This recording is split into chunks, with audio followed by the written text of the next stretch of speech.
Hello, everybody. I'm going to first of all ask if you can hear me and see if I can see some nods from the panel. Okay, good stuff. So hello, everybody. So I'm Dr. Justine Reilly, and I'm the Director of Sporting Heritage. And thank you for those who joined the keynote earlier, and a big thank you again to Ross Kerslake of National Lottery Heritage Fund for joining us. So welcome again to the Sporting Heritage 2021 conference. Again, we're really pleased to have our supporters, the Creative Corps, and our other supporters who we couldn't do our work without. And if during the conference over the next 2 days you get a chance, please do share any information, any comments, anything at all on the hashtag Sporting Heritage 21 on Twitter. We also later on in my presentation this morning will have how you can share on other platforms as well. So this first part of the session is going to be about 15 minutes where I'll welcome and share some of the work that we've been doing before we go into our first panel session. So again, welcome to our 7th annual Sporting Heritage Conference. I can't quite believe that we're at 7. And our conference this year focuses on the themes of representation and diversity. And it's something that we believe passionately in and have spent the last 12 months reflecting on and actioning new ways of working. And I'll speak more about this in a moment, but first, a few housekeeping pointers. So over the next 2 days, we'll be using Zoom, and you should now all have your delegate packs with the links to the relevant sessions. Any problems or concerns, please contact the world's best conference organiser, Fran Stoggold. Getting us to the point of being able to deliver a 2-day virtual conference, 2 days in a row, complete with concurrent sessions, is an extraordinary feat, and we are really lucky to have her. Each Zoom session has the facility to access closed captions. These will automatically be actioned, but you will find further information in the chat box should you need support or to access it. We'll also be capturing as much information as possible throughout each session about the discussion, what the sector needs and wants, and what you need and want us to do to support you. There'll be lots of opportunities to ask questions and share thoughts using the chat box function. So I want to start by giving you a clearer outline of what we do as an organisation and why we do it. So Sporting Heritage aims and objectives are to support the protection, preservation, research, sharing and celebration of sporting heritage across the 4 nations of the UK. And by sporting heritage, we mean tangible heritage, such as objects, artefacts, archives, films and ephemera, and intangible heritage, such as oral histories, songs, folklore. And we aim to focus on all sporting heritage stories, and specifically previously unheard, hidden or ignored heritage. And we aim to do this through a range of different programmes and activities. So, for example, National Sporting Heritage Day, discrete projects, training and advice, online exhibitions, and through groundbreaking support such as our Sporting Unfunded Toolkit or virtual exhibitions programmes. And we support the sector as a social enterprise. So some of you might not know that Sporting Heritage is a community interest company, which is a legal structure usually associated with social enterprises. And they're becoming more and more common within the generic third sector. There are now over 100,000 of them, and they contribute over 60 billion to our country's economy. We're very similar to many heritage organisations that are registered charities or charitable incorporated organisations, but we just have a different legal structure. And we made a decision when we set up Sporting Heritage that we'd proactively look at more enterprising ways of generating income and profit to sustain our organisation moving forward so that we could be more resilient for the sector. And all this means is that we recognise the need to be more business-like in the way we ran the company, looking at more diverse ways of securing income, including grants, corporate donations, social investment, corporate investment and trading. And we're focused on our social objectives, but by being more business-like in how we do it, it means that we have more flexibility in how we can support you, the sector. And any profit we make is reinvested back into supporting those individuals and organisations that need our support, and through the programmes and activity that you will see and engage in. The community interest company structure was introduced in 2005, and it's taken a really long time for that to be recognised as a third sector and heritage support organisations, and by those people, as well as major funders, to approve, support and fund those organisations that have a structure like us. And we, like many other heritage organisations, have struggled to develop and grow and thrive as a social enterprise. And we are, but years on, we're still working really hard to make sure that we can do that, so that we can deliver what you need with an extremely small but really committed team which supports the sector. We don't have a big vast team, we have quite limited resources, but we do have experienced and knowledgeable individuals at Sporting Heritage who are committed to providing the best possible advice, guidance, training, resources and support to those individuals and organisations that need us. And I think that many of us over the last 18 months have had to become more enterprising in the way we work, and to be honest, have all embarked a little bit and embraced a little bit of that social enterprise vision, mission and values. And of COVID-19, so throughout the pandemic, Sporting Heritage have been adapting and changing our activity based on the needs of the sector. We've delivered as much as possible digitally, online exhibitions, webinars, blogs, virtual exhibitions, in conversation films, with our sporting ambassadors, podcasts, films, and our illustrated hidden histories project. And we've engaged with organisations like the Mirror to deliver cross-marketing of sporting heritage provision. We're looking to continue that hybrid model going forward and post-pandemic so that we can continue to deliver the online support, but also then develop more physical provision. For example, working with organisations like the Events Room to deliver discrete celebration events with sporting personalities, our projects and programmes such as Sporting Heritage and Art Month, and we're in the process of establishing the first ever Sporting Heritage Awards. We're always looking to advocate for these collections and position them as just as important as any other heritage. So to give you a flavour of some of our work over the last year, we decided not to create an annual review document, but rather a short film. And in this film, you'll see some of our amazing team, and they are amazing, and they're dedicated, professional, knowledgeable people who are invaluable to our work. But there are others behind the scenes that you won't see on the film who are all crucial to our activity, and they can all support and help you. And they'll be around over the next couple of days, either on social media, joining sessions, or through the chat box. So just bear in mind they're around. So I'm just going to play this film. It's about 6 minutes, and then we'll continue afterwards.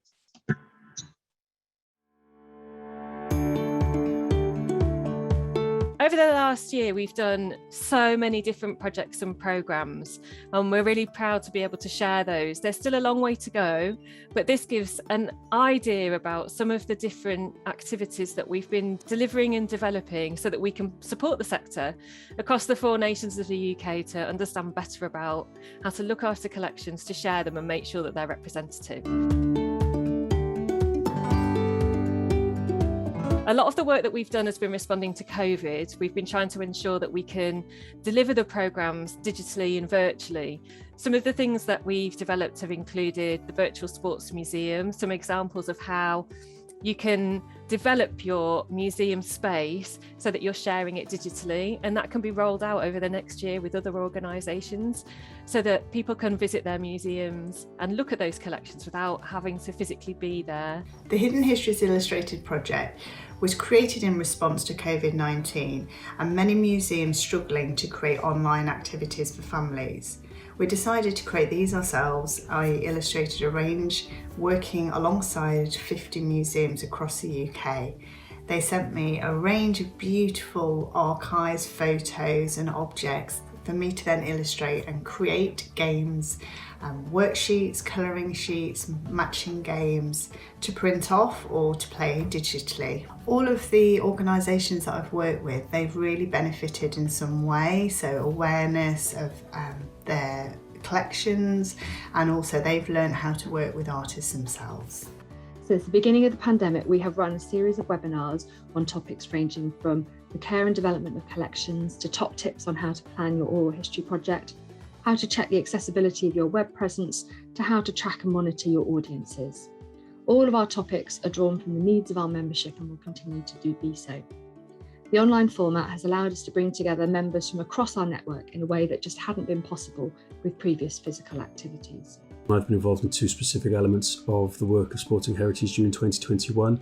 The first was facilitating a series of meetings online because of the pandemic, obviously, of the expert panel that had been convened to take forward a national strategic framework for sporting heritage in Wales.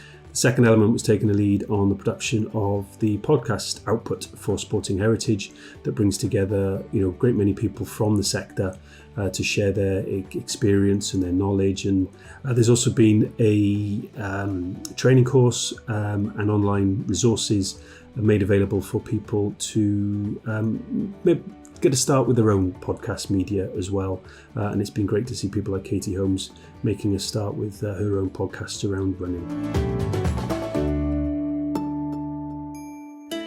We've looked at lots of different strategic projects and programmes, things like Sport England's Women and Disability programme, which has been fundamental in changing the way that we work with those collections and support the people we support with working with those collections. Running alongside our training programme is our range of nation and topic-specific networks. These provide members an opportunity to come together and discuss the work of sporting heritage in more detail, how to get more involved in our projects, and how we can support the membership in more detail. It's a great way for us to keep up to date with what's happening with all our individual members and find out ways in which we can support them in greater detail. It also provides an opportunity to gather feedback from membership that we can then feed into our future programmes. We've also developed the Neurodiverse Museum, which is looking at how do museums and cultural organisations more generally ensure they are more relevant and representative, and their workforce has that representation from neurodivergent people. And we have 2 new Kickstarter roles. One's working with the Neurodiverse Museum and one is supporting us to develop our social media activity. And that's really important for us, that it's allowing us to bring new people into the sector who might not otherwise have been able to get that opportunity.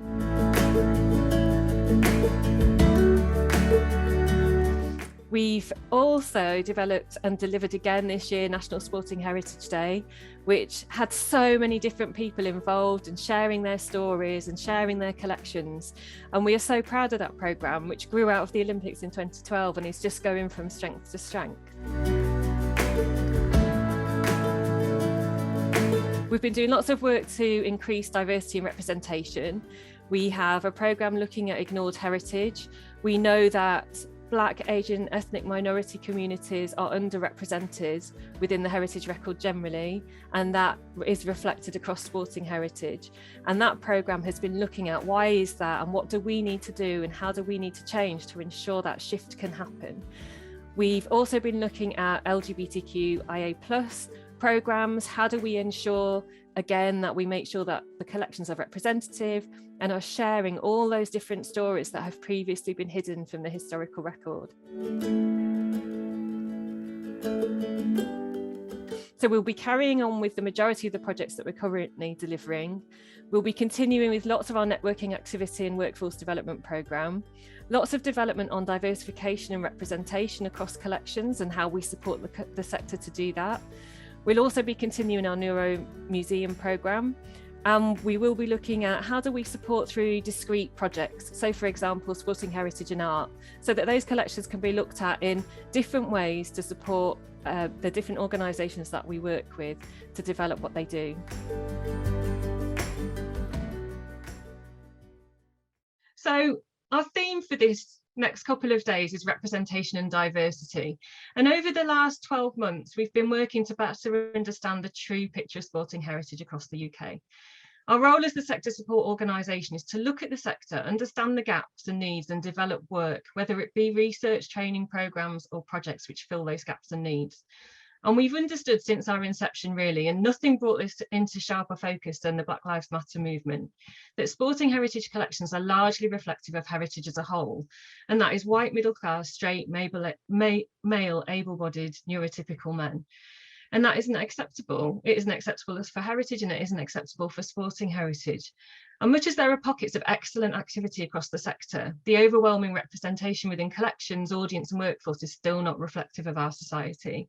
It discriminates and it paints a picture of history and humankind, which is neither realistic nor representative. It's not diverse and it's not equitable. And we feel the issues here are threefold. The accessibility of museum and heritage spaces as well as sport is not diverse.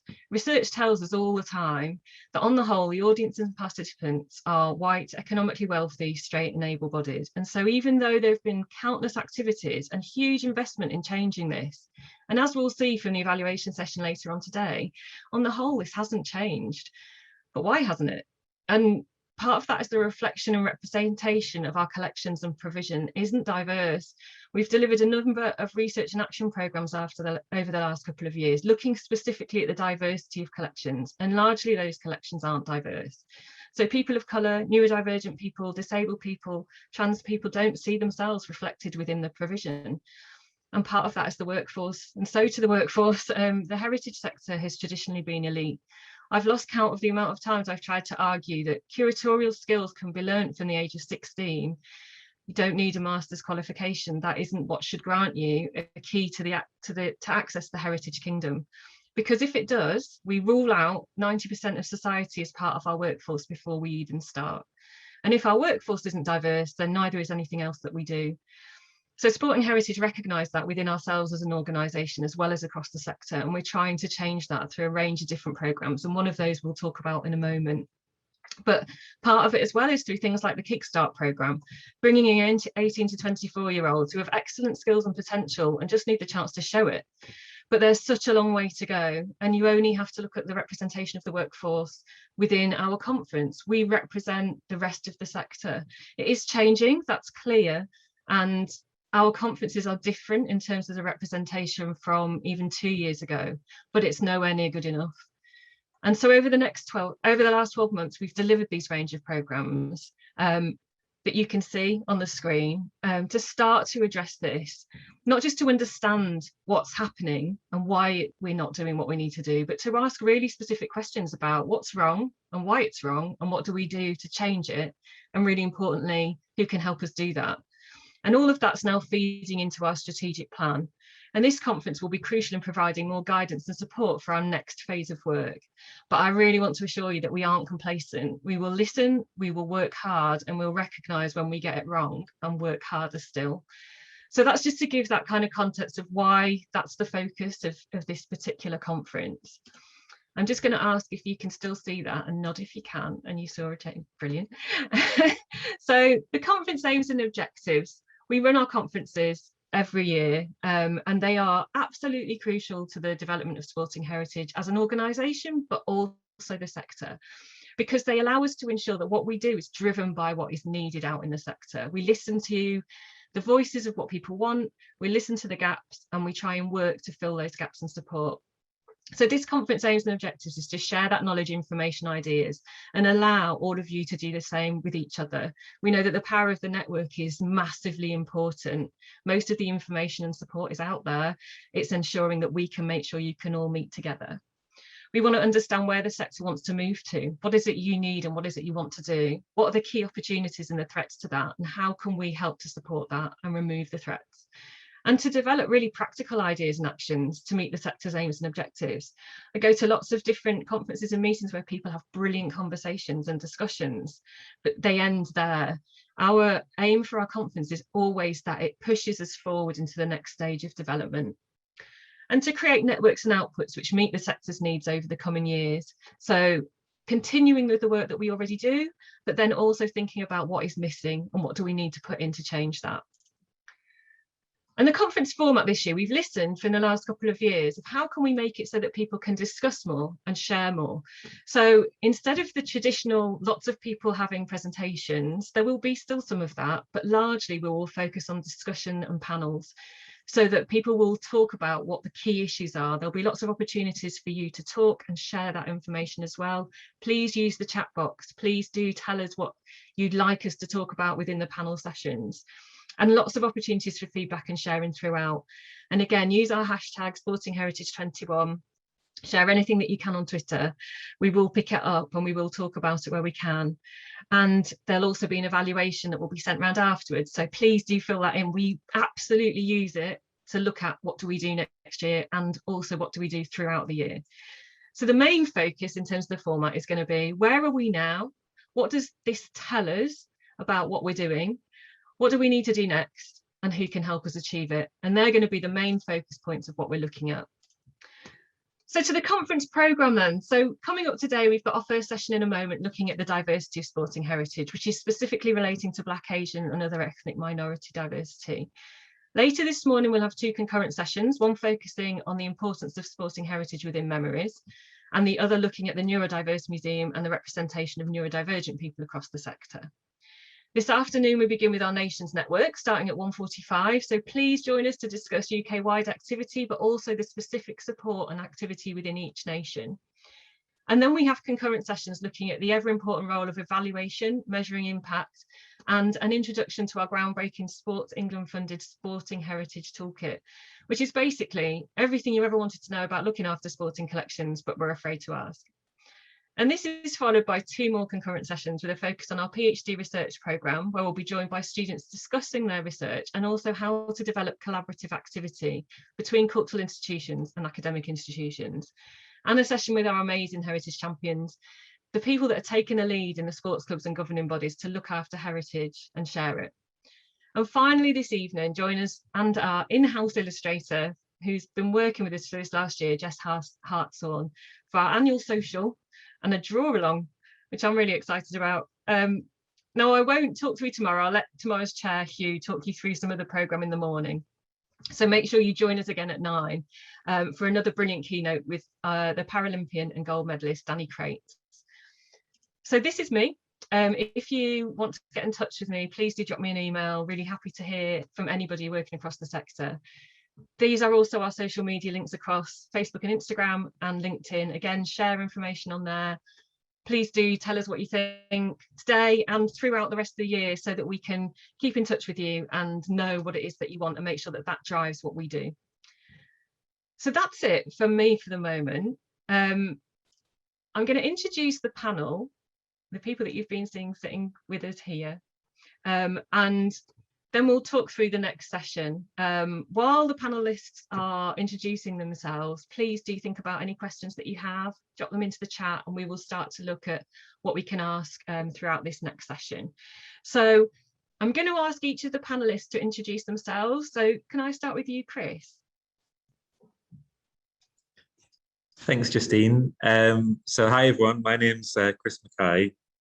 Since January, I've been working with Sporting Heritage on the ignored sporting heritage strand of activity, looking at ethnic diversity and representation within sporting heritage collections specifically.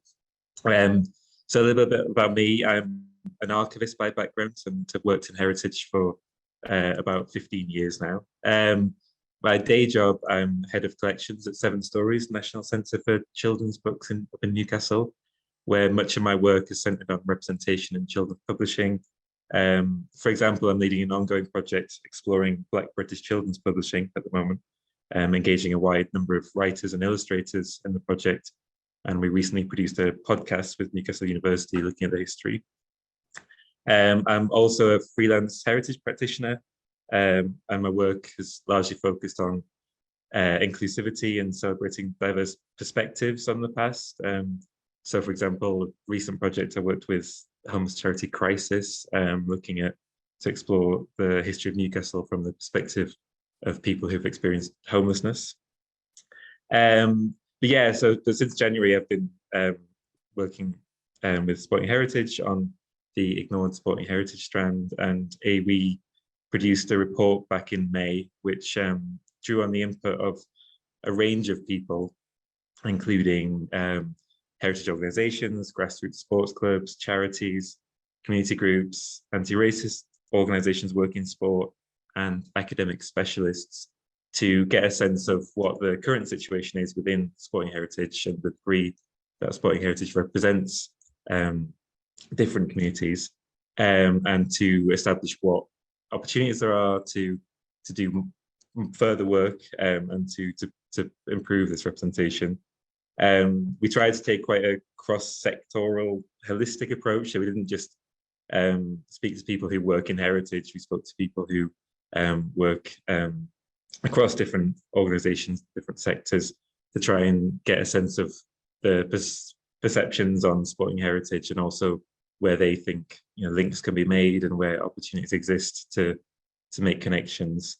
It was I don't know if the report's available yet or not, but it covers largely what the situation is now, and what we can hopefully do to improve, and highlighting some of the key issues that we need to address in particularly how we collect sporting heritage. And this applies to the heritage sector in general hugely, but challenging those largely passive ways that we collect our heritage, and really embedding a proactive and community-driven approach to collecting. But we'll talk about that now further in the panel. So thanks, Justine.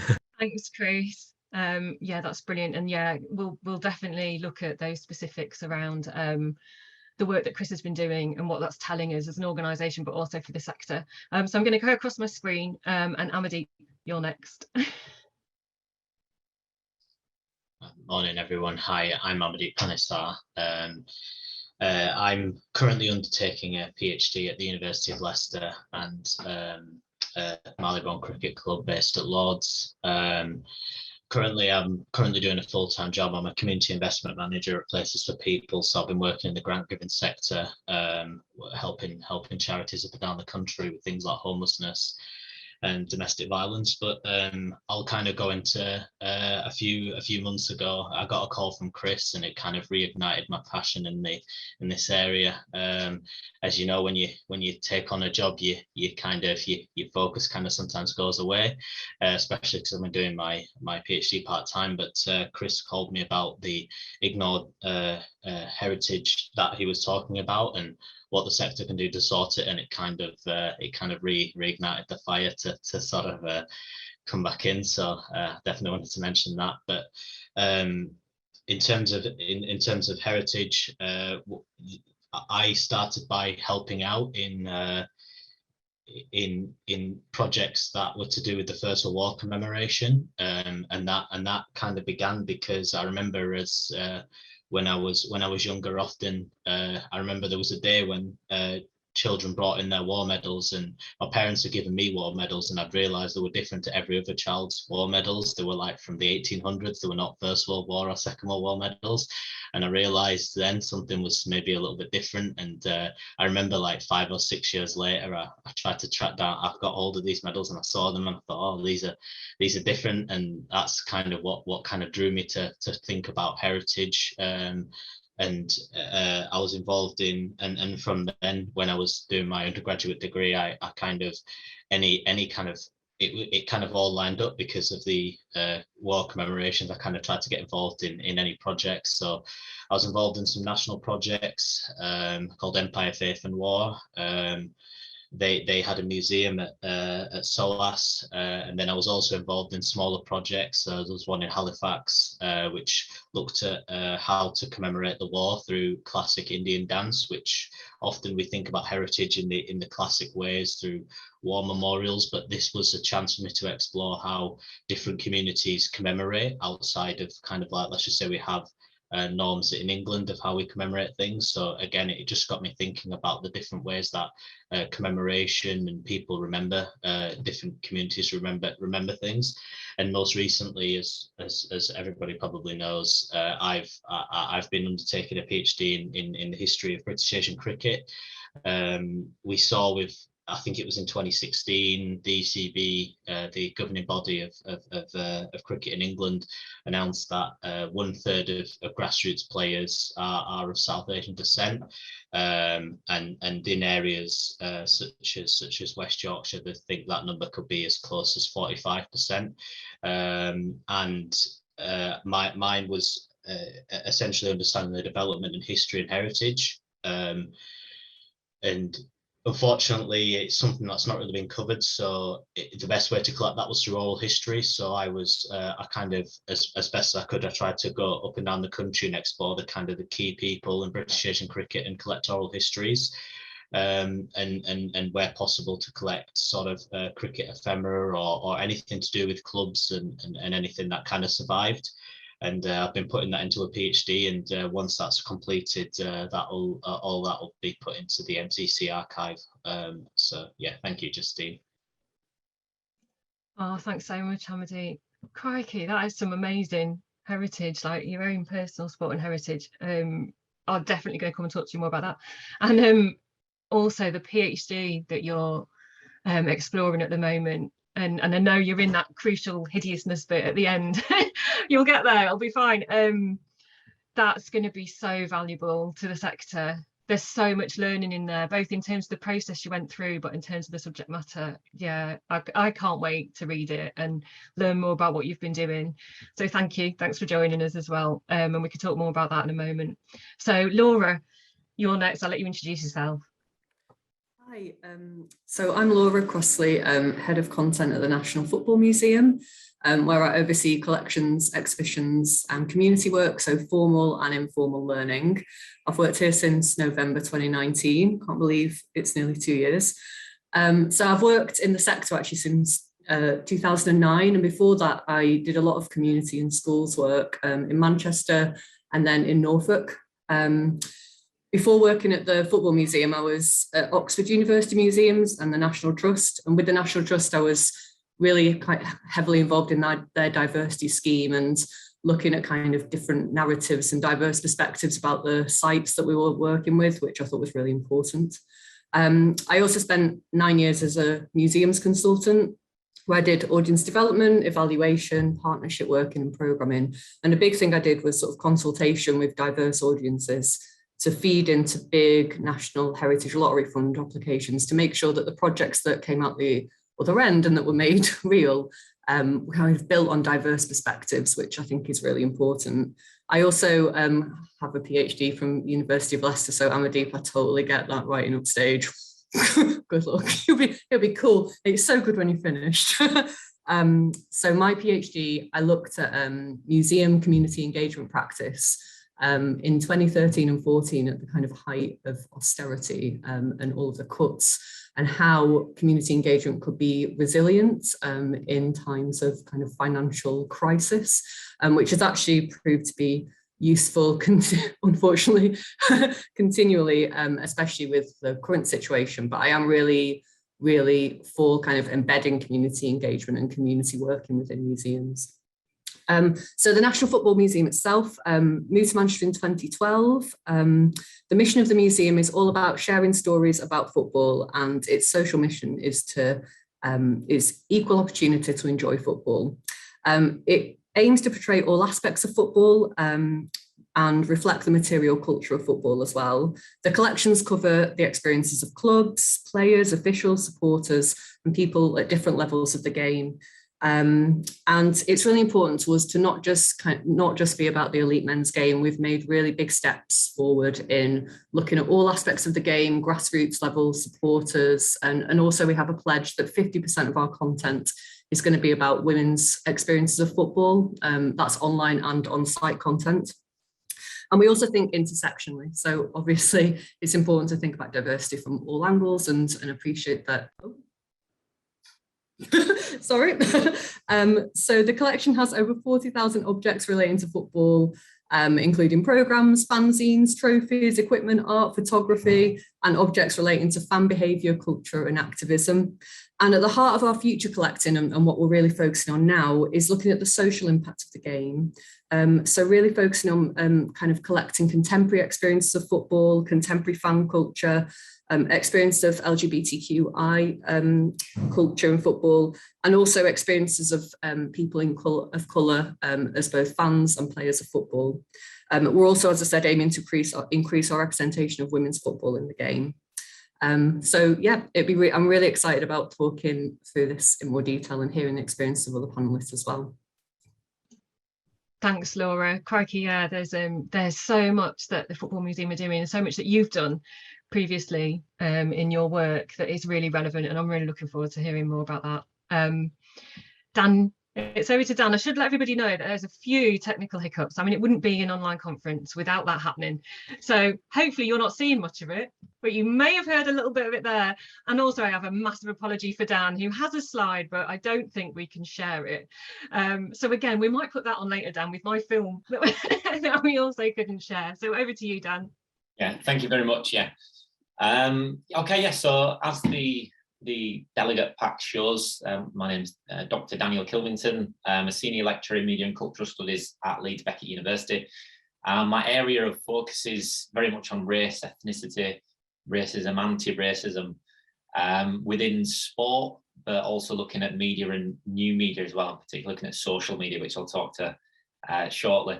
I've published quite a few journal articles and book chapters, and I've written 5 books, all in the area of kind of race, ethnicity within sporting contexts. Also written for The Guardian, The Independent, When Saturday Comes, The Conversation, etc. And I got involved with this project, Sporting Heritage, because of my work, which focuses on British South Asians in football. And my area and my work I've covered in relation to players, mainly in the male game, but I have looked at women's football as well and women's experiences in football. It's looking at the scouting processes, the recruitment, the lack of role models, off-field roles such as fandom, coaching, players, etc. So I've published over the last 10 years or so across British South Asians in football from many different angles. And it really picked up on basically 2007, my undergraduate dissertation. This is a topic that I got a bit obsessed with and I got carried away with, and then it rolled into a master's and then a PhD. So I feel your pain as well, who's done the PhD there. And then managed to write the book in 2016 called British Asians Exclusion and the Football Industry. I've also founded kind of activist organizations and events and campaigns to challenge this as well, rather than just write about it. So I'm very active in doing this. So in 2016, along with the FA and Kick It Out, I founded something called Creating and Developing Coaches, which was to create more coaches and develop existing ones, and also create those role models well and increase networks. That's hugely important as well. Also part of the Kick It Out's Asians in Football group. I'm a trustee of the charities, the Zeshraman Foundation and the Ani Zaidi Foundation, that use sport as a tool to achieve social cohesion and predominantly focus on British South Asian communities and football to do so. In terms of going back to Sporting Heritage, then I think that my current work, or certainly over the last 5 or 6 years, I've kind of migrated towards looking at online spaces for hate. And I think this is a pivotal moment in sport at the moment, because we're seeing how hate is expressed in different ways and in different platforms. So now, as we see with the Euros and what happened with the 3 black players in question who missed the penalty kicks and the amount of abuse that they faced online, those expressions are changing from physical world spaces to online spaces, and the volume has increased massively. So in recent years, that's what I've been looking at. And I've been looking at online hate, and I was lucky enough to do a TED talk on the topic in February 2020 before the world lockdown. And that was one of the pictures on my holding slide in there as well. That was called The Virtual Stages of Hate. So if you want to check it out, it's on YouTube and the TED website. And that really just outlines the nature of communication, the differences of how it exacerbates and increases online hate speech as opposed to in the real world. So it looks at anonymity, invisibility, dissociative imagination, and that rapid response element as well. I also wrote a book on the topic of sport racism and social media in 2015, before the world seemed to be talking about this. This has been a problem for 10 years or so at least, certainly in a sporting context, but it's only now that we're really talking about this, which is somewhat surprising. I've also written about online hate in football and ice hockey and basketball. And now I'm working on a project with Football Unites Racism Divides, otherwise known as FAIR, as the UK expert in social media hate speech in the football context. And there's 10 different countries attached to that. So we're developing a tool at the moment to monitor, identify and challenge online hate speech. So that's something we'll be coming out with next year. Also recently working on a project by the Arts, Humanities and Research Council, which is the AHRC, on a large grant award called Tackling Online Hate in Football. And that's a 3-year project. So we're developing further stuff there to challenge this as well. So overall, I have researched British South Asians, and that's been my area consistently for the last 10, 12 years. And then recent times I've been looking at online hate within a sporting context as well.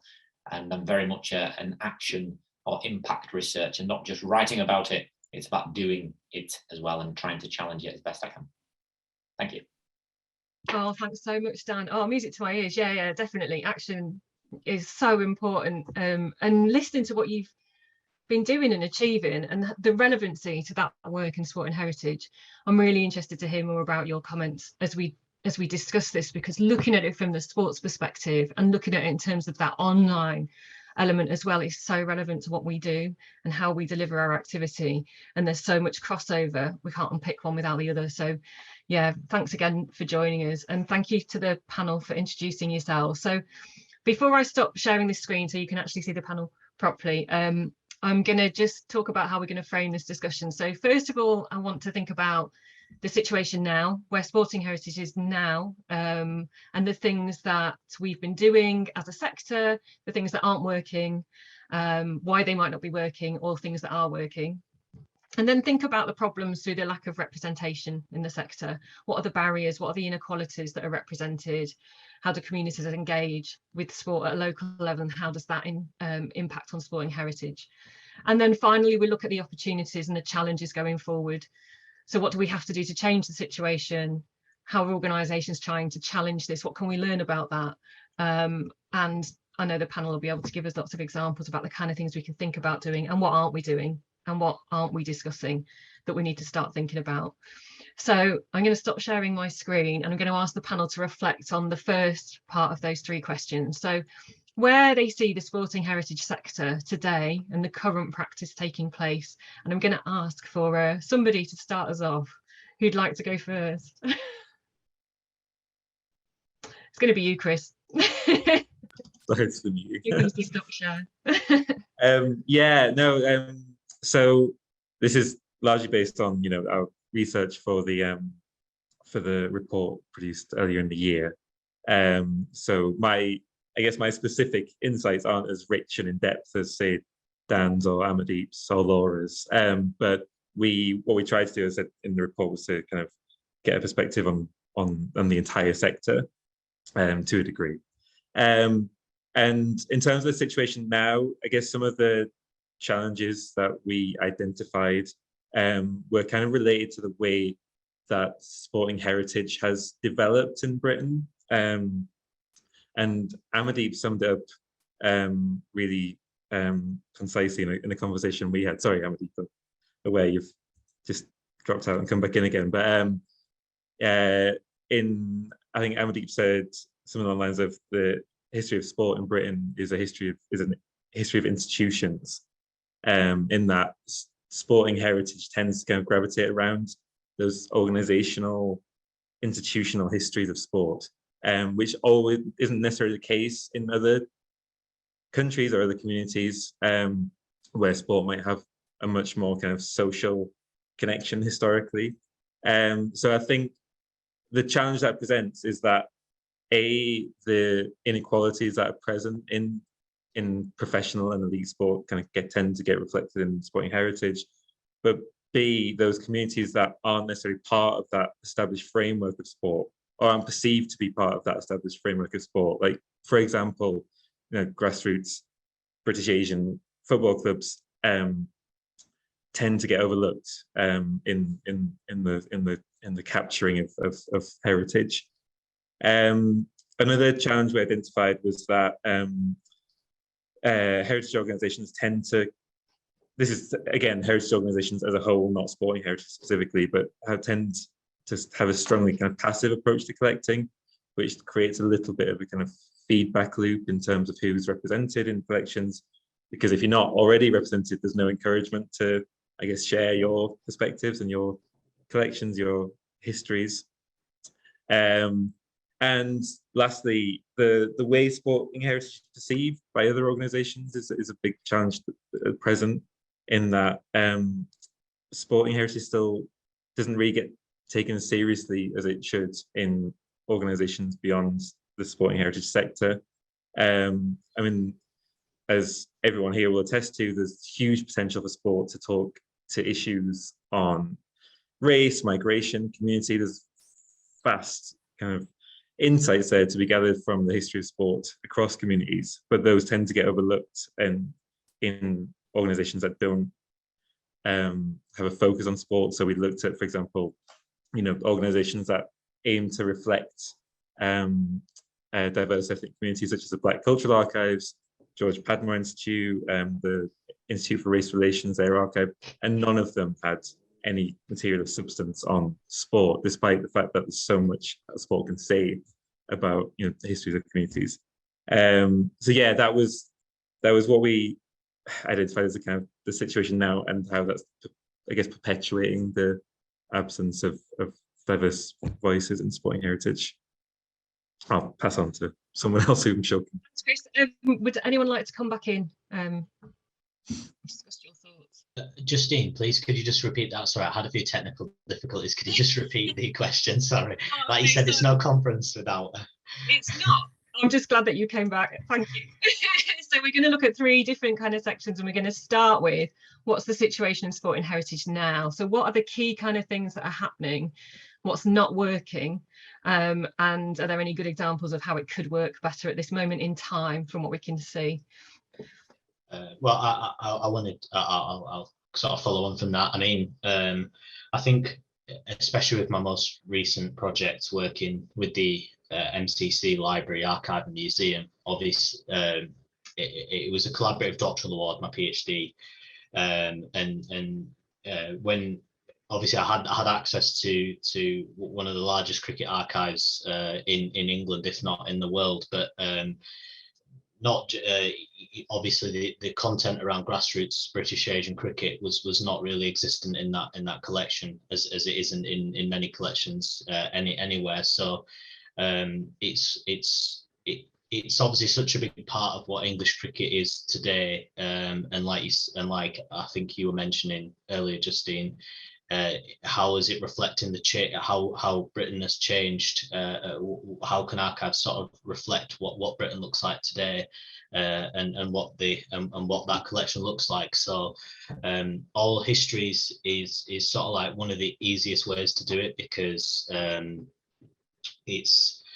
I found, especially when you with British Asian cricket heritage, and I found this kind of more widely in my research in terms of let's just say kind of British Asian sporting heritage as a whole, not just with cricket. A lot of the history was not sort of written down or formalized. I spoke about this with Kris. I think that British sporting history, it kind of follows, let's just say, they always say that like in the imperial times everything was noted down and recorded in books. This is the opposite in terms of British Asians. It very much starts out as something quite informal and then grows into some of the large British Asian sporting institutions that we have today, and even I'd even kind of do that more widely in terms of when I looked at kind of ethnic minorities that came from the former colonies since the 40s and 50s. A lot of the institutions started out as quite small. So one of the difficulties is capturing that kind of early start, so the early beginnings, because sadly we'll get into that stage where a lot of the founders of some of these institutions are not around, or there's very few of them left. So when we talk about like trying to collect this heritage, I think now is a good time to really kind of start, because that heritage can be lost because of the reasons I said, and kind of having that connection through all history is also.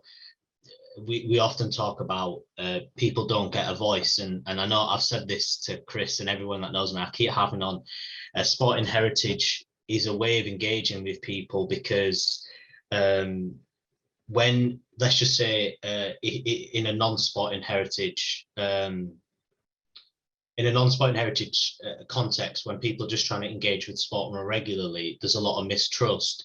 But with heritage, it's an opportunity to start the conversation and to start it, because it gives people the opportunity to talk about things that they were previously maybe shut off in the past, or it was a hush topic, or if they have tried to bring it up, they've largely been ignored. So it's a way of giving people a platform and bringing them to the table. So I really do believe that in terms of where we could go in the future with it, is using sporting heritage as a way to re-engage with communities that have been left behind, or felt like they've been left behind, because it gives them the chance to actually speak about inequalities that they've faced.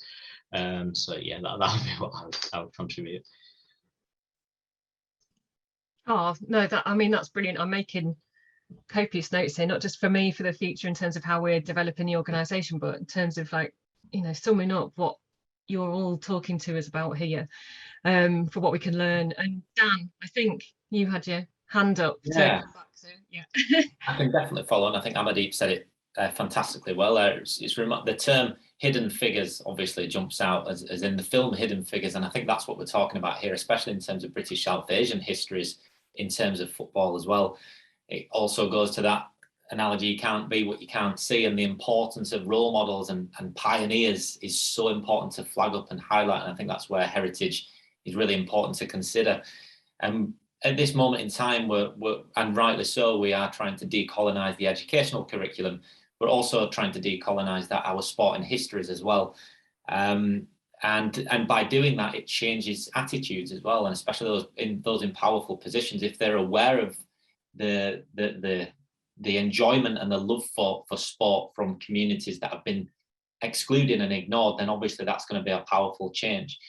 And I think that there's obviously similarities with what Amerdeep has said in terms of cricket and football. And I think one thing that does surprise a lot of people is when we think about before the mass migration, and if we go back to the 1890s, that's when football was regularly played in the Indian subcontinent, going back to 1898, when the first league was formed, even though it excluded Indigenous players until 1914.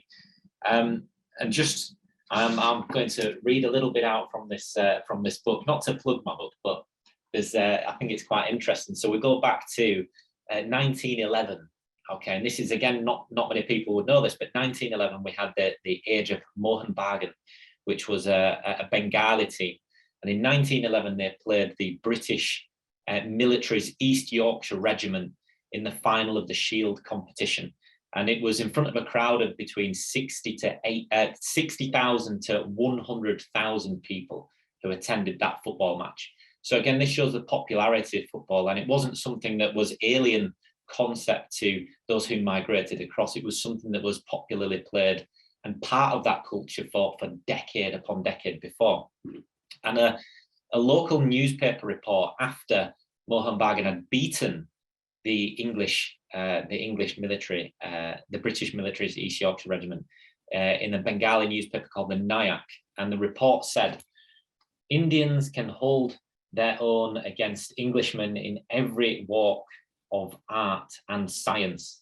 It fills every Indian with joy and pride to know that rice-eating, malaria-ridden, barefooted Bengalis have got the better of beef-eating, Herculean-booted John Bull in the peculiarity of English sport.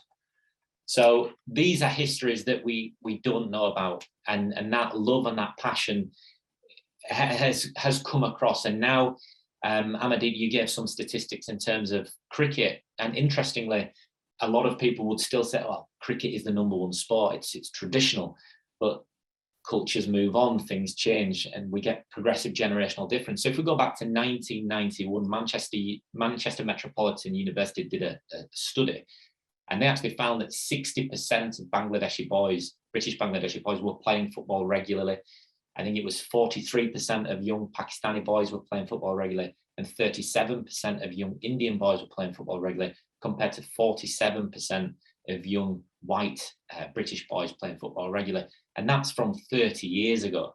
So I'd love to find the statistics now, but they don't exist. But if we can do something together, let's do it, because I would love to know these statistics.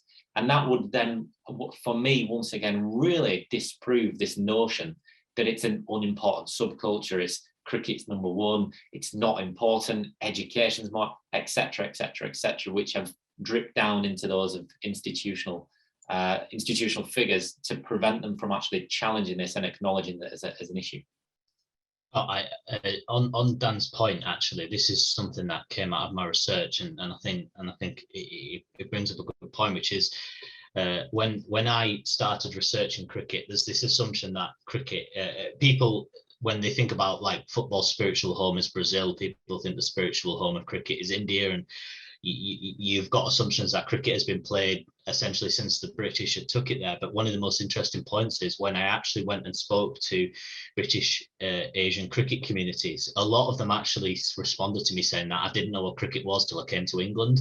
And to me, that was absolutely, I thought all I thought was that's all they played in Asia, and actually I think I can't remember the name of the academic. It's a good job it's not the Viber, but they one person said that if it wasn't for policymakers in India and the elites in India that in independence, football would by far be the most popular sport in India rather than cricket. So it kind of shows that. But I think it's interesting because, as Dan said, if we start to peel back, we can start to understand why cricket became so popular and why is it so associated with British Asians in particular. It's been associated with British Asians for a long time, and why not other sports? And as well, I sort of then asked, if it wasn't cricket, what were the sports that you do remember? And actually, it was a lot of folk games.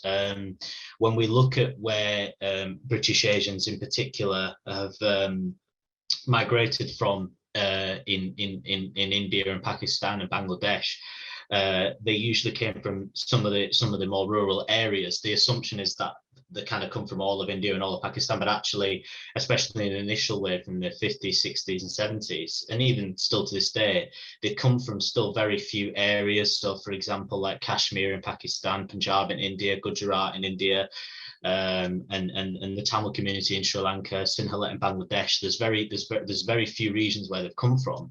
And they said that, well, we actually had folk games that we brought over, whether it's a variant of wrestling or a variant of some sort of stick and ball sports.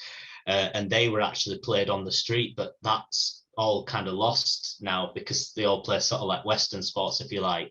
But it's interesting how when I speak to people that did come over that are 60, 70 now, they said that actually when we did come over, we didn't have, or cricket wasn't our number one sport, or football wasn't, or we only played football. I think that's something that is quite interesting to tap into. What sports did they bring over? Yeah, thanks, Amerdeep. Yeah, that importance of street games and the importance of, what we always look at those kind of real sort of well-known sports, but why are we doing that? And what happens when we do that? And I think that's a critical thing to consider. I'm going to let Laura, do you want to come back, Laura? And then I'm going to look at some of the things that are in the chat, but first you, Laura. Obviously, I agree with everything everyone said. I do think it's really important. Like we can't go into it with like an assumption that we don't know everything. We have to be humble, and we have to talk to people with lived experiences of sports in order to get their perspectives. I also think, we all know that museums aren't neutral, our collections aren't neutral, our documentation isn't neutral, exhibitions, nothing that we do is neutral. Everything we do and say and present says something about who we are and also what kind of stories we tell. I think that, it's not good enough to just say, well, our collections are predominantly about, white experience of football or men's experience of football.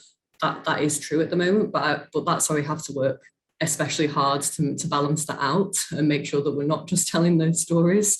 I also think with documentation, like what is written about each object in the collection, what tags are we using? Is it easy to find certain stories in the collection? Are we just talking like factually?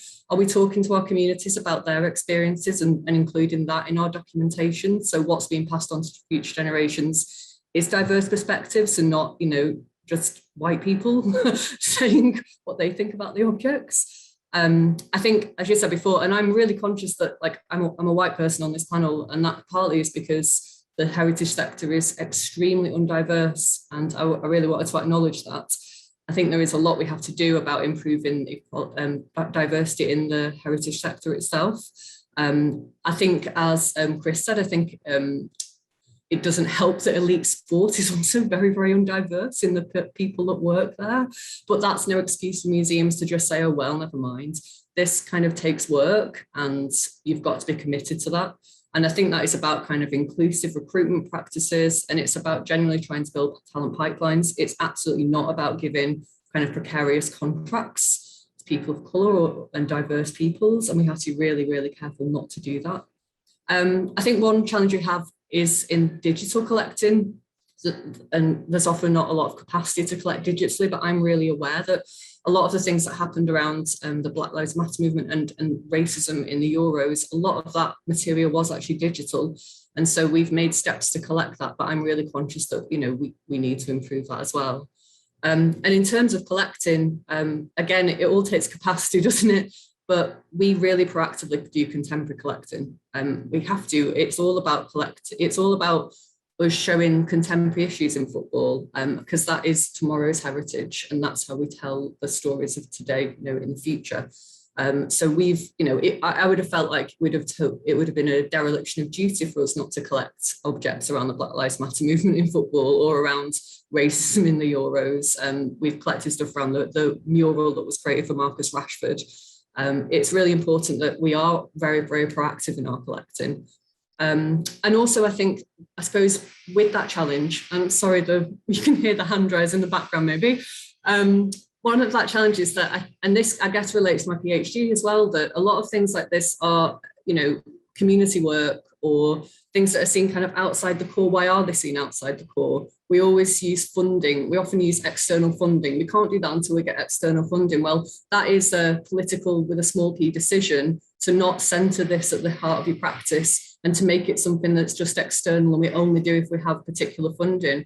But there are other things we do in museums that we do anyway, whether we have external funding or not. So I think it's really important that we see this at the heart of everything, that we have a proper kind of equality, diversity, inclusion statements. And this is at the heart of what we do, and we don't see it as an add-on. So yeah, I think there's a lot of challenges, but also a lot of really, really great practice going on in terms of work with communities. And I do think hopefully at some point there might be some more work if we work together to tackle inequalities within the staffing of the sector, and also work with communities in a really meaningful way. Because I'm also really conscious that often when there's less funding, it's a fallback position to work with communities in a more tokenistic way. And it's really important that we don't do that, and that we build kind of really meaningful relationships and listen to people with lived experiences, and co-create with them, and don't assume that we know everything, because we don't. Thanks so much, Laura. Yeah, I mean, I'm that kind of segues onto our next discussion. I'm just going to look at the chat first, and then I'm going to come back on what you've touched on there. So Stuart, hi Stuart. He's just put in the chat, a delegate's aware of the first Black World Champion, Major Taylor. I wasn't, but I have just gone and Googled it, and I recommend everybody go and do the same. And I can see you've put something, Andy. I will read that while we do the next piece of the chat, and then I'll come back and see what we have, what else we have in there. Please do keep adding any questions. So Laura, you touched on there those problems through the lack of representation in sporting heritage and the barriers to sporting heritage and how that's reflected within sport. So I wanted to come back to the rest of the panel members really to see what your thoughts are on that and how that is perpetuating a situation that has gone on for a very long time. And I see this within heritage and have across all of heritage. We talk a lot about we need to be diverse and we need to be representative, but we just keep talking about it. And how are we shifting that? What are we doing to change it? And what does the panel see are the key things that we aren't doing at the moment? Who wants to go first? I'll go again.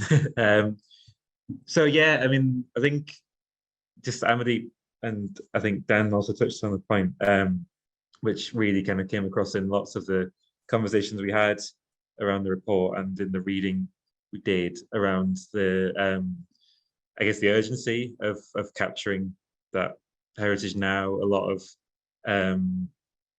formerly migrant communities in Britain, like a lot of memories are being lost because people are passing away, and that's true across British Asian communities, but also another kind of comparable issue is, for example, cricket in African Caribbean communities. We had a lot of conversations, well, a couple of conversations around how the decline in popularity of cricket among African Caribbean communities has kind of gone uncharted. Really, it's gone undocumented, and it's not. And there's a risk that it's just kind of like a complete kind of absence from the history of cricket in Britain. So there's a huge urgency to do something, I think, now. And I think, as Laura was saying, kind of finding ways to capture those histories in through different means, not necessarily kind of object collection, but through oral histories, through just kind of linking with communities and kind of creating dialogue, I think is the essence. But I think the core challenge is that at present in supporting heritage doesn't, I think I lifted this quote from Amerdeep, probably, it doesn't reflect the changing demographics of British sport over the last 70 or so years. And we need to really kind of explore what the purpose is, I guess, of supporting heritage from this, in this respect, whether it is to kind of predominantly record and reflect that kind of more institutional, professional, kind of upper tier history of sport, or whether it's to really kind of get to grips with the vast and diverse social histories of sport that are out there across different communities. And I think I'll come back onto this in the kind of opportunities section if there's one, but I think there's a hesitancy across heritage to really kind of truly engage with communities that are kind of previously haven't engaged in heritage before, and that's something that again kind of we need to kind of really get to grips with, and what kind of drives that hesitancy, and also why, what we can do to make those links with communities, because essentially there's huge and many valuable and really insightful histories that are being completely overlooked at the moment, and that's the kind of essence of it, as both Amerdeep and Dan have kind of summarized through from their work and their perspectives. Dan. Yeah, I can follow on from that. I think I'm gonna generally explain because I think the question was around barriers to progression, etc. And now I'll bring it back to sport and heritage after. So just to give you a bit of an overview in terms of what I've found over the last decade, exploring British South Asian barriers in football. I think there's perceived barriers that are attached onto British South Asian communities that comes with ignorance of those in the game. So those kind of key stakeholders and those in powerful positions who have narrow conceptions of British South Asian communities, and two of these revolve largely around race and ethnicity, and the other one is culture. The first one is those biological stereotypes are still in effect, and they came out through oral testimonies. They interviewed almost 100 people in the game over that 10-year period, and some of the things that they were saying, again, when you're doing your PhD, when you're doing your research, you try and be objective, you try and stay neutral. You don't want to steer the interviewees down a path. You want to accept and understand and nod. But some of them were saying it's not in their blood. They're too weak, too small. And if you've got a scout who's a scout coordinator at a Premier League club who's in charge of 30 scouts to deploy across the country, and they have this mindset, and they've not been educated around race as a social construction or a political construct, then that's very worrying. And that leads to, that's inferential racism, so common sense assumption, which leads to stereotypes, but then becomes institutional racist practice. And I think that came out within my research. The second one is the stereotypes attached to culture as well. I think, Amerdeep, you kind of picked up on this as well, that cricket is the number one sport. The South Asian, British South Asian culture is traditional, it doesn't change, etc., etc., etc. Education is number one. So all of these things were coming out when I was speaking to key stakeholders. So it was inferential racism leads to institutionally racist practice. So that came out. In terms of what the real barriers are, though, and they are connected to that, is that, first of all, there was a lack of opportunities in predominantly British South Asian areas to play football. In the 60s and the 70s, there's many stories of young British South Asian men going to play for white teams, but they were met with verbal or even physical racist abuse. So it ended up that a lot of, especially in the north, and I'm from Bradford, as you might guess from the accent, there's a lack of opportunities that existed probably up until the last 15 to 20 years. We had unaffiliated spaces that were being played 5-a-side, and even own leagues set up. The problem is that scouts and the system was unaware that these spaces existed. And even if they did know that they existed, they were never going to go to watch these spaces because of the stereotypes that existed as well. So a lot of the players, and there's many stories within Bradford, for example, where you had players that were supposed to be amazing and they should have made it, and they're the one that got away, but they were never given that opportunity because they were playing in a space that was outside the radar of recruiters. So the main exclusion really coming out of my work was that the scouts and the coaches historically have not visited these places to find players. And even when they have, they've watched these players with certain stereotypes, and they were not given the opportunities that these players deserved. So in terms of the history, the barriers are documented. The first report that was done on this was in 1996, which was the ironically titled Asians Can't Play Football report by Baines and Patel. It took 25 years until the FA actually developed a policy which actually looked at this. So 25 years after this was first talked about, which was slightly worrying.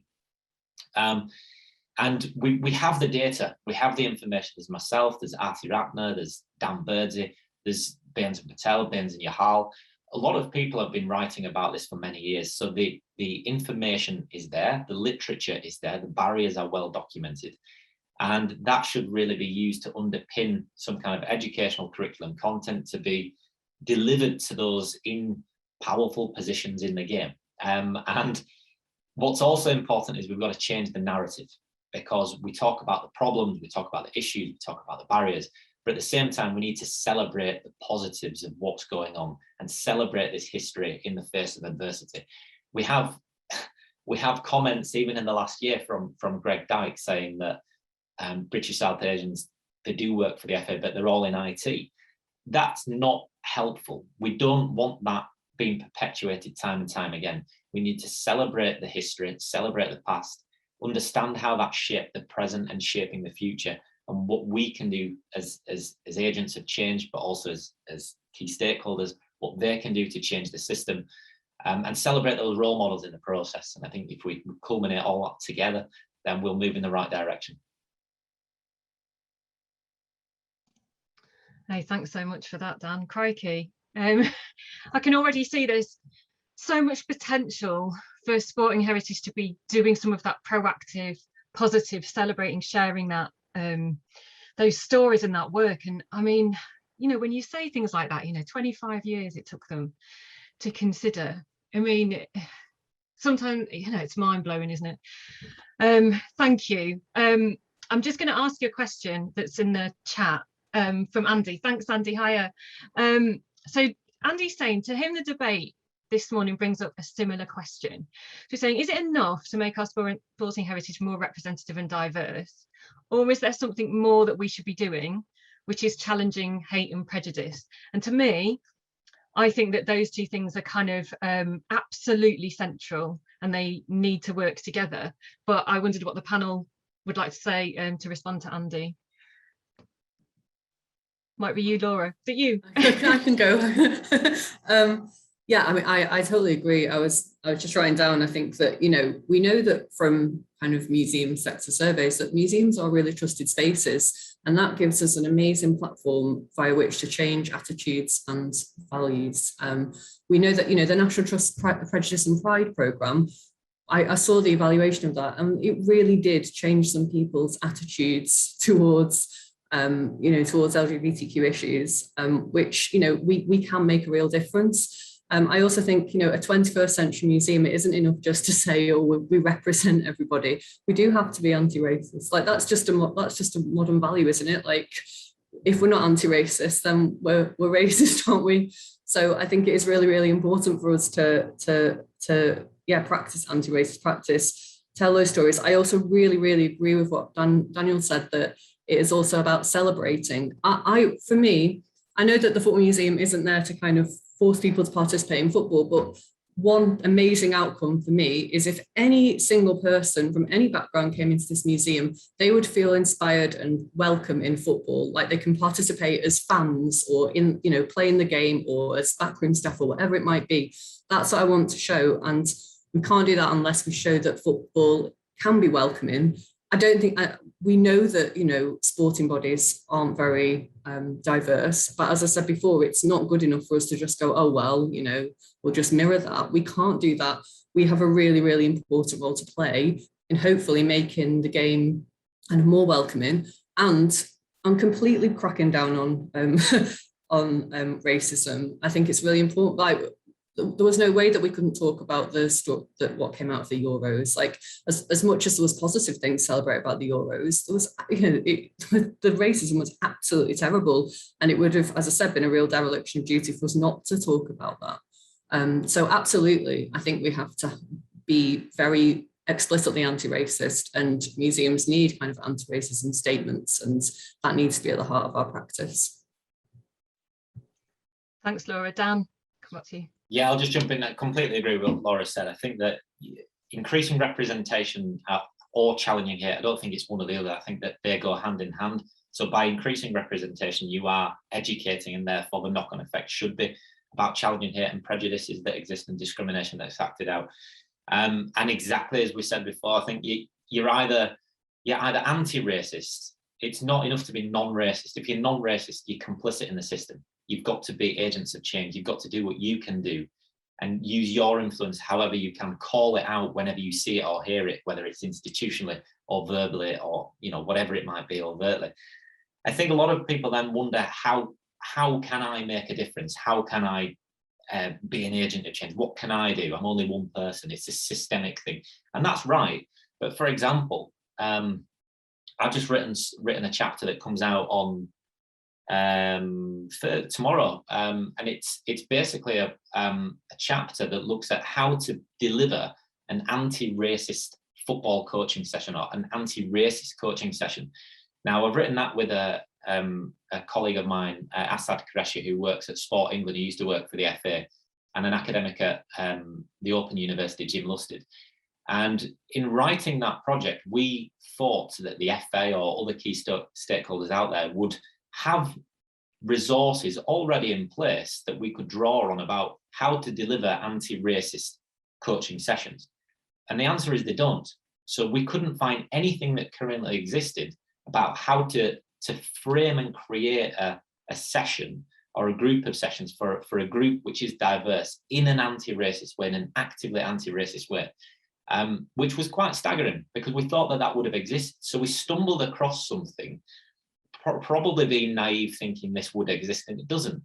And there's not much out there that does exist on that. But I think it goes back to the question there, which is they do go hand in hand, but we have to certainly be anti-racist in whatever way we can and underpin things in an anti-racist way. Otherwise, we are complicit in that system. Thanks, Dan. Yeah, I absolutely agree. And does anyone else from the panel want to come back before I move on to the next section? We're kind of starting to touch on it now, which is the opportunities and what do we need to do about it. And we're starting to talk about that. We need to address it. We need to not ignore it. We need to highlight that it's not happening. Why isn't it happening? And not wait for someone else to do it. And what you're saying, Laura, about museum spaces, I remember those discussions about people saying museums are neutral.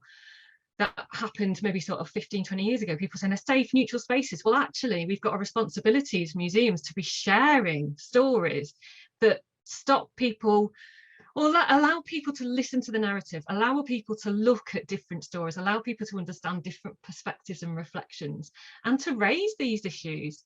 That's our role as museums, to be doing that. And I still do sometimes hear people say, oh, we have to be neutral, we have to. And I totally agree with you, Laura. I think our role is to do something totally different. We have to start standing up and saying, this is not okay. And I'm with you. I feel like, you know, I'm a white woman discussing this programme. Actually, next year, I want that to change. I want how we reflect the sector to change. And if we don't start thinking about how we do that and recognise we aren't doing this right, then nothing will change. We'll still all be sitting here in 10 years' time saying, oh, well, I wonder why that didn't work. So yeah, that's my kind of I shall stop for a minute because you're meant to be listening to the rest of the panel. So we've got 10 more minutes before we need to wrap up. Oh, Justine, I just wanted to add in as well. On that point, I think everyone sort of like touched on it, but I think when it comes to sort of like tackling anti-racism, I think one of the key roles that when people think about racism in sport or just more generally, it's about, I don't know, like say Marcus Rashford was abused online, or these kind of things that come out. But I think the role in sporting heritage in particular is to display the structural forms of racism, because in cases these are actually worse than these one-off forms of racism, because it's almost like nobody talks about racism until, I don't know, someone's racially abused and everybody cares about it. But if there's the acceptance that the structure is incorrect, then we know that it's not just, oh, I don't know, like a player is abused or someone is abused. So I think that in sporting heritage, the key is to think about the structures of racism. And I think Dan touched on it, or I think it was Laura. It was how, say, the coaches, you know, their mindset, and it's about explaining that racism is not, it's not this linear thing of abuse. It's something that kind of feeds into sport and is embedded in sport. And unless we acknowledge that, whether it's in sport, sporting heritage, in our collections, the structure of racism needs to be explored, and how sporting heritage, we're trying to tackle that by making it, by kind of not including more voices, but getting people to explain the structures of racism, and then people can understand that racism is a much wider issue within sport and society as well. Yeah, I mean, you've hit the nail on the head there, haven't you? You know, that you know, what tends to happen is it's everybody's outraged for a moment in time, but actually this is happening all the time. Why are we not all outraged all the time? And you're right, sporting heritage has got a responsibility and a real role to be able to start shifting that narrative and talking in that way. Thanks, Amerdeep. So yeah, carrying on really from the panel, any other opportunities or comments in the last sort of 7 or 8 minutes about what we can do to shift the situation we have at the moment, what we should be thinking about? I want to add, I've obviously been engaging with South Asian communities across England with cricket, and someone once asked me, does it matter if someone's Caucasian? And no, it doesn't matter if you're Caucasian. You can always send an email, pick up the phone, message them on social media. That's one thing I would say. I'm not going to pretend that these things don't matter. They do matter, and it does matter who you're engaging with. But I know that often has been asked of me loads of times, and it's quite uncomfortable, really. But it is a reality that I think in heritage we have to face. So all I would say is one of the things is, it doesn't matter if you're Caucasian. It doesn't matter. Just you know, try to be inclusive to everyone. Sorry, I just wanted to get that out. Oh no, I mean, it's a really important point. And thank you, and it's good to, you know, to hear that, and yeah, and hear your thoughts and sharing on it. Anyone else from the panel want to come back? Kris? Just on the opportunities side of things, what came across really strongly in our research was that there's a lot more happening in communities and outside of heritage than there is within heritage, and that there's a tendency, I think, again, across heritage to kind of try to develop solutions to problems, or to kind of be the leader in terms of, you know, addressing kind of social issues, when actually there's really valuable work happening elsewhere that they could be supporting and kind of highlighting and raising the profile of. So while there was, you know, there's fantastic work going on within the heritage communities, within heritage sector, but we found really, really interesting and varied work across community groups, local grassroots organizations, charities. So for, you know, looking at different aspects of either race in the history of sport, or, you know, celebrating the sporting heritage of specific communities, that would offer a great deal for kind of developing projects or kind of making connections. So for example, you know, we came across a really fantastic project, which I think I'm sure Amerdeep's aware of, called the Parks to Pavilions project, which was developed by the Asian Youth Alliance in London, but kind of centered in Yorkshire on British Asian cricket. Various projects looking at Punjabi wrestling, or a fantastic project looking at personal perspectives of Black Millwall fans. And these are all projects that kind of haven't really have had a lot to say about, you know, this issue and offer kind of insights into what can be done, but that haven't really been picked up or kind of celebrated by more widely in the heritage sector. And I think just kind of paying attention to kind of what's going on elsewhere is a kind of key first step. So I'll pass on. No, thanks for that, Kris. There's a comment in the chat that links to some of the things that Kris was talking about there. If you just scroll a little bit further up, that's been dropped in there. And some of those are podcasts if you want to hear more about that work. Does anyone else want to come back to Kris? Dan? Yeah, I think in terms of what's happening in football now, we've got things like, obviously I mentioned the Creating and Developing Coaches programme, we've got the Bringing Opportunities to Communities programme, and there's various clubs, I say a handful of clubs, who are actually actively engaged in trying to tackle this issue. Chelsea have been working on this for about 10 years, the Chelsea Search for an Asian Star, and they're doing really good work all the year round. It's not just a one-off thing, it's all year round. Brentford doing some good work now as well. From my experience though, the frustrating thing is the clubs that are doing really well, they've usually got one person or two people who are really passionate about this and they give resources to them. But for the many other clubs that I've spoken with, they don't want to engage with this as an issue. And they come back with the same line as, we are not a racist club. And there's this almost distrust from a researcher who comes knocking on the door, and that just completely shuts down the conversation, in which case those clubs are unlikely to change. So we need to change that culture that exists within football and wider society, that we've got to acknowledge that, as Amerdeep said, these structural problems do exist and they need to be challenged. And if we don't, then the status quo will keep perpetuating time and time again.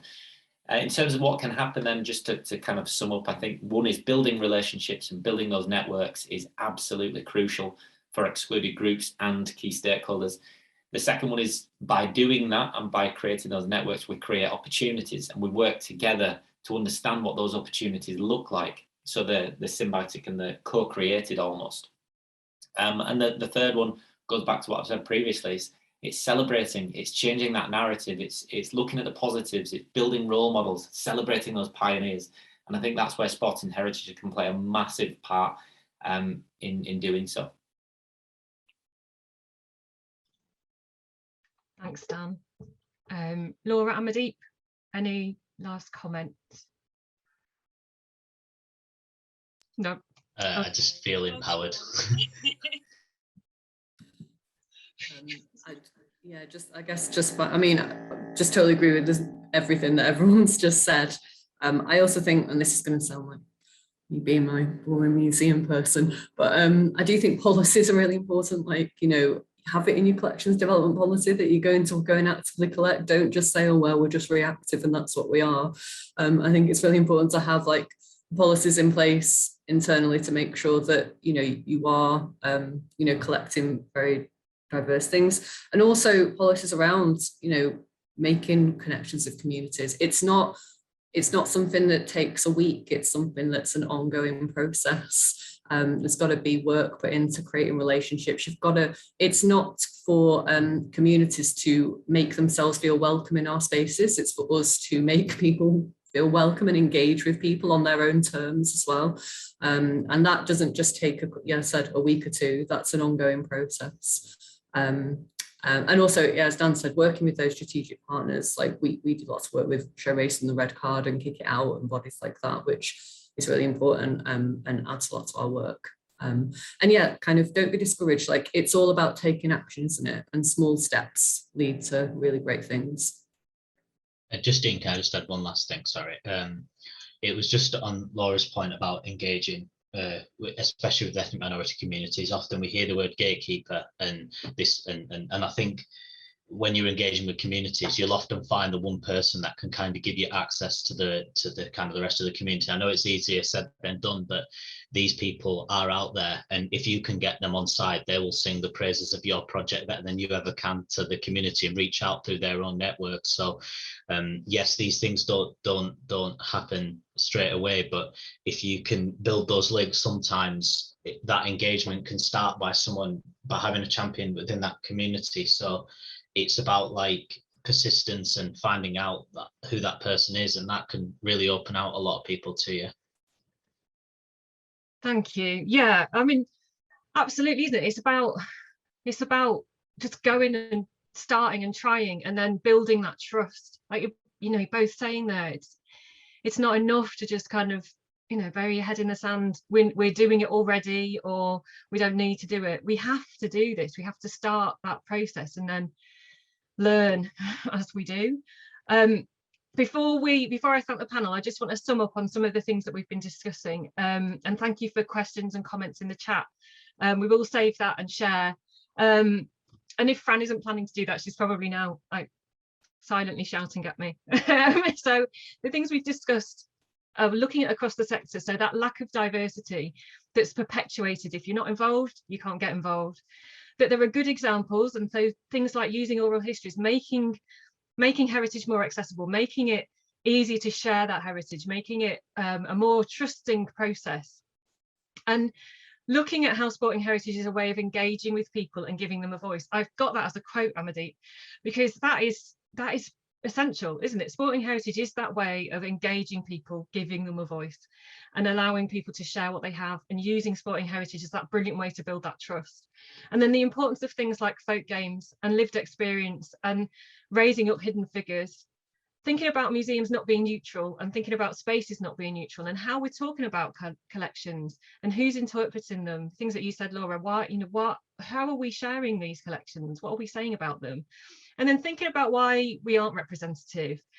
It's being ignored in sport, it's being ignored in heritage, and it's just being replicated. There's not enough change and focus from organisations on placing diversity first and foremost. So when things go, that's the first thing that goes, whereas people should be centering it. They should be considering this first and foremost, and then everything else coming from that.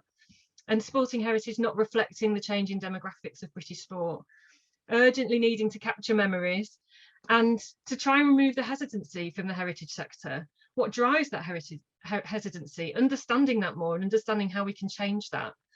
Understanding these perceived barriers, the things that you were saying, Dan, about that, whether they come from that place of ignorance revolving around race and culture and the stereotypes, and that's still perpetuated in society. And so we're seeing that echoed across sporting heritage, and we're allowing it to happen. And those lack of opportunities in predominantly people of colour spaces, and where they're not being allowed. We're not allowing that to happen. It's something that we all need to consider, and we all need to change that stereotypical view.